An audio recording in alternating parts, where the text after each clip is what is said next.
Lalaking nakahubad aksidenteng nahagip sa kamera, sino ba siya? At Dara, marami pala ang nagkakagusto sa kanya, yan ang sama-sama nating alamin mamaya mga kalingap. Isang mapagpalang araw sa inyong lahat mga kalingap, sanay hindi nyo po makalimutan na mag-like sa video na ito. At maraming salamat po mga kalingap sa pagpatuloy na pagsuporta mga kalingap, lalo na kay Kalingap Rab.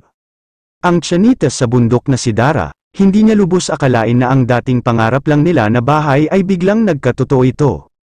Malapit nang matatapos ang ipinatayo na pabahay ni Kalingap Rab para kay Dara mga kalingap. At sobrang na-excited na itong si Dara na malilipatan na ito at matitirahan. Dahil hindi na sila magtitiis sa kanilang dating bahay na isa pala itong waiting shed dati o isang purok na ginawa nilang bahay. Sa kabilang dako naman mga kalingap, ang gustong makakadalaw sa ribbon cutting ng bahay nila Dara ay ang Kalingap Angels at ang kanyang ama. Hiniling ni Dara na sanay uuwi na ang ama ni Dara sa kanila dahil nga ay mayroon na silang maganda at maayos at malaki pa pati itong bagong bahay nila Dara mga kalingap.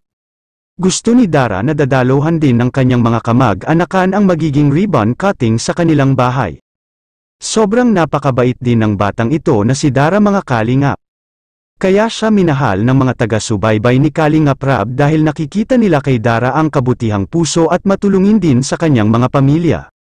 Katunayan ay isa na dito si Bea sa pagtatayo niya bilang ina kay Bea ay hindi po ito bero at sila lang palagi sa kanilang bahay dahil nga ang mga kapatid nito ay mayroon na ding sariling pamilya at naghahanap buhay ang kanilang magulang na lalaki. Samantala mga kalingap, sino kaya itong nahagip sa kamera at nakahubad pa pati ito?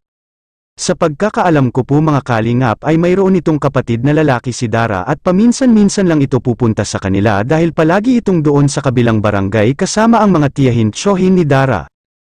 Nagkataon lang na sa pagbalik bisita nila Kalingap Rab ay naabutan din nila ito doon sa kanilang bahay. At dahilan pala ng tatay ni Dara kaya hindi siya makauwi-uwi ay nahihiya siyang magpapakita kina Kalingap Rab at napagsabihan si Dara na sa December na siya makakauwi at para magkakasama-sama sila sa Pasko. Dahil kung hindi pa nahihiya ang tatay ni Dara kina Kalingap Rab ay siguradong umuwi na yun kaagad at lalo pa na may maganda na silang bahay ngayon. Hindi niya kayang iasa na lang lahat sa Team Kalingap at Dara, marami pala ang nagkagusto sa kanya, makikita po natin sa video. May good news pala ako sa iyo mamaya, meron na naman kasing panibagong sponsor.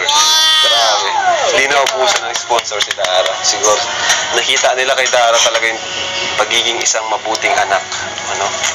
Ano masabi mo dun, Dara? Kasi nagugustuhan ka ng mga sponsor namin ng Kalingap.